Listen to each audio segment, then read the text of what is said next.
Assalamualaikum warahmatullahi wabarakatuh.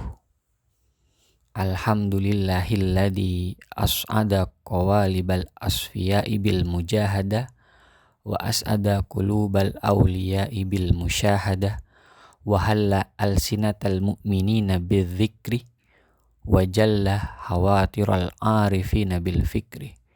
Asyhadu an la ilaha illallah wahdahu la syarikalah wa asyhadu anna Muhammadan abduhu wa rasuluh. Allahumma salli ala Muhammadin adada kulli qatratin qatarat min samawatika ila ardika min yaumi khalaqtad dunya ila yaumil qiyamah. La haula wa la quwwata illa billahil aliyyil azim, amma ba'du. Faya ibadallah, usikum wa nafsi bitaqwallah faqad fazal muttaqun. Ittaqullah, ittaqullah, ittaqullah haqqa tuqatihi wa la tamutunna illa wa antum muslimun. Faqala Allah ta'ala fil Qur'anil azim, ya ayyatuhan nafsul mutmainnah irji'i ila rabbiki radiyatan mardiyah fadkhuli fi ibadi wadkhuli jannati. Sobat Unisia rahimakumullah, ayat barusan adalah bentuk panggilan sayang dari Allah subhanahu wa ta'ala kepada hambanya saat kembali pulang kepadanya dengan keadaan husnul khotimah dan menjadi jiwa yang tenang. Maka semoga kita bisa memenuhi panggilan tersebut kelak sebaik-baiknya. Amin ya rabbal alamin.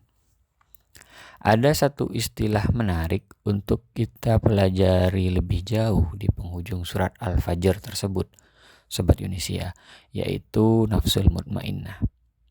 Untuk membantu memahami istilah nafsul mutmainnah, saya akan menukil tulisan M. Tatam Wijaya yang terbit pada laman NU Online beberapa waktu silam. Dalam kolom berjudul Mengenal Nafsul Mutmainnah, Tatam merujuk penjelasan Ibnu Abbas dan Qatadah tentang nafsul mutmainnah. Dijelaskan oleh Ibnu Abbas, nafsu mutmainnah adalah nafsu yang membenarkan ketuhanan Allah. Sedangkan menurut Qatadah, nafsu mutmainnah adalah nafsu seorang mukmin yang yakin terhadap janji-janji Allah, yakin terhadap segala yang dikabarkan Rasulnya, percaya atas apa yang terjadi di alam barzakh dan hari akhir.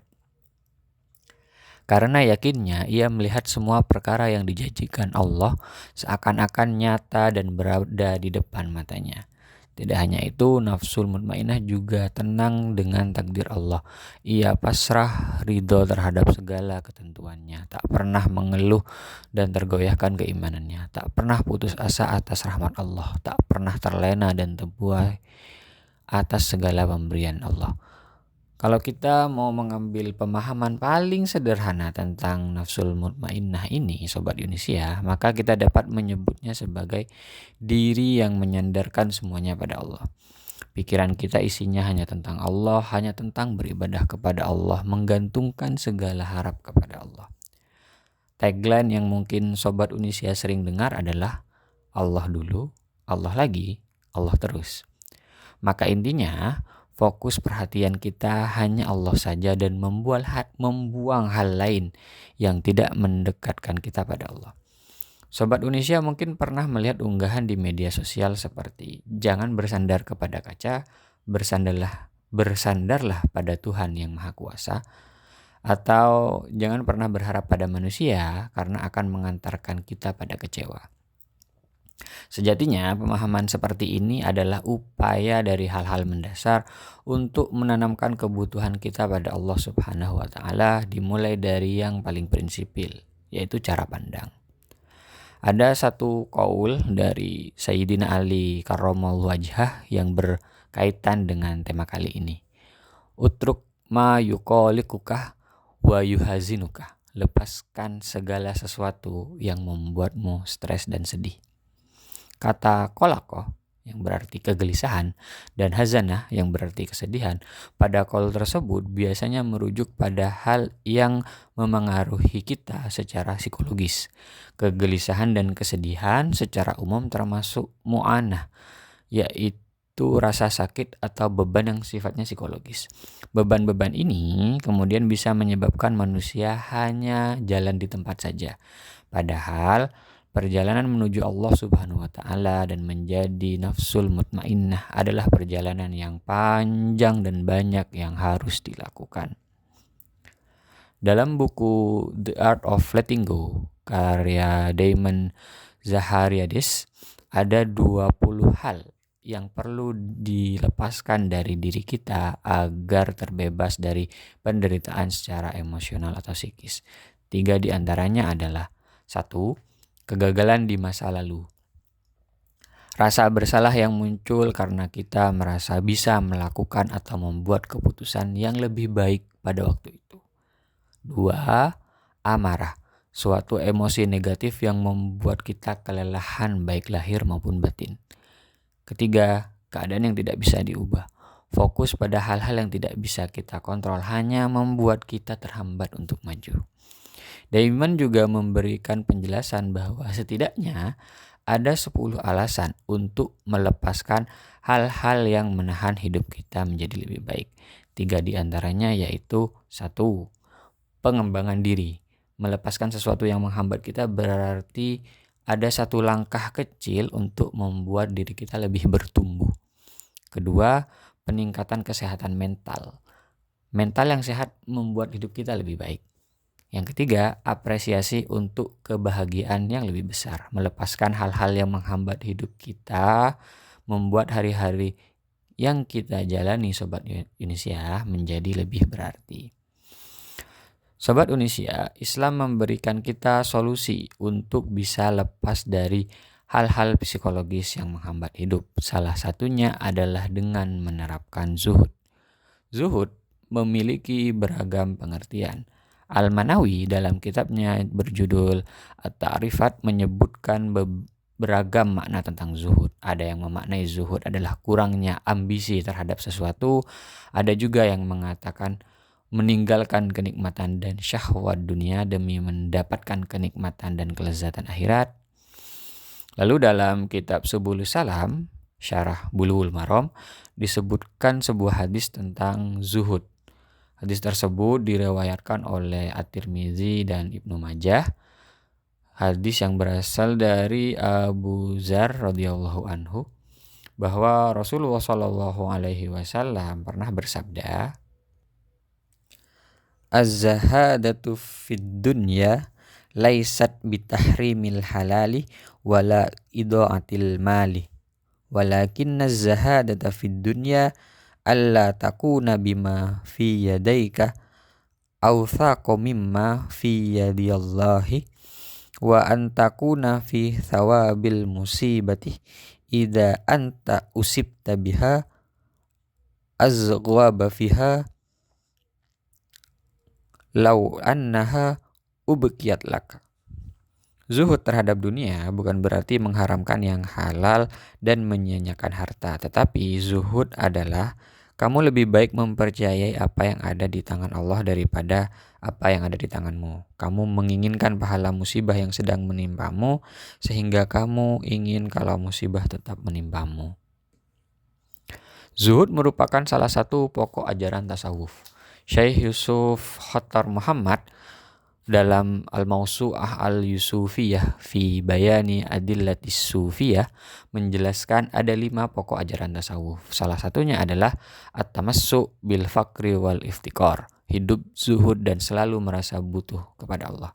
Banyak sufi yang memilih hidup fakir karena kefakiran menurut mereka Sobat Indonesia merupakan alat yang paling ampuh untuk memutus tali yang menghubungkan seseorang hamba dengan setan, menjauhkan hati dari gemerlap dunia agar bisa fokus untuk bertakwa kepada Allah Subhanahu wa taala. Namun demikian, Al-Ghazali dalam Arba'in fi Usuluddin menjelaskan ada setidaknya batasan zuhud ya. Jadi zuhud itu boleh dilakukan dengan sekedar memenuhi kebutuhan pokok seperti sandang, pangan, papan. Nah, itu masih diperbolehkan gitu. Jadi bukan benar-benar lepas secara total terhadap hal-hal duniawi.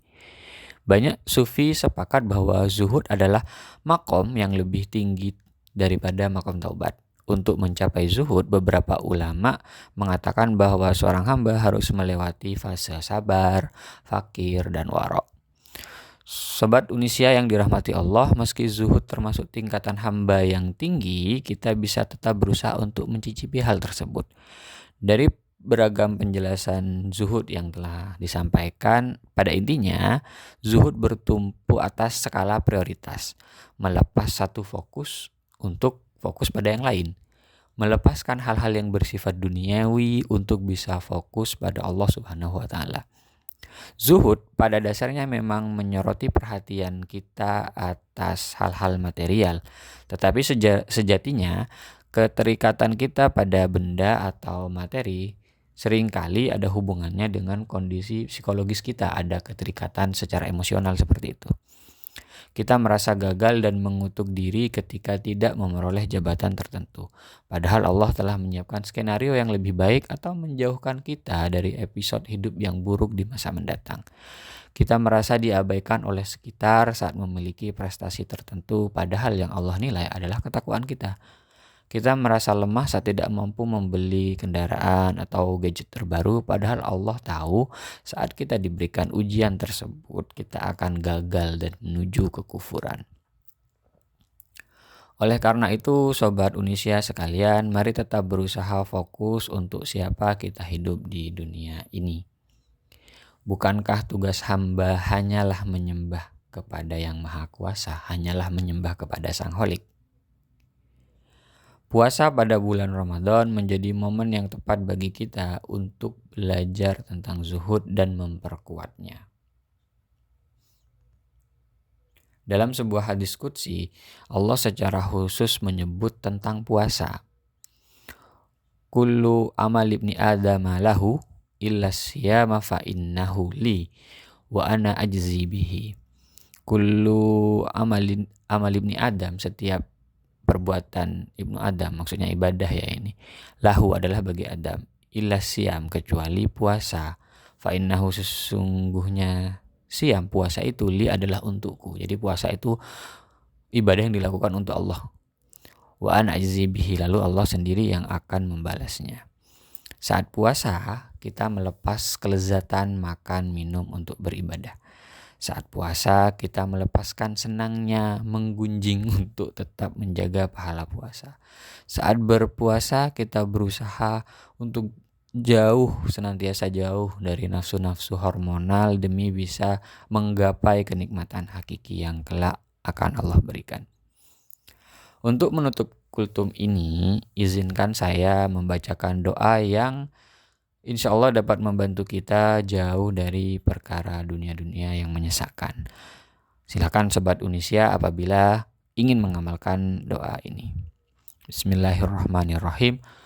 Allahumma qsim lana min khasyatika ma tahulu bihi bainana wa baina ma'asik, wa min ta'atika ma tuballighuna bihi jannatak, wa minal yaqini ma tuhawwinu bihi alaina masa'ibad dunya.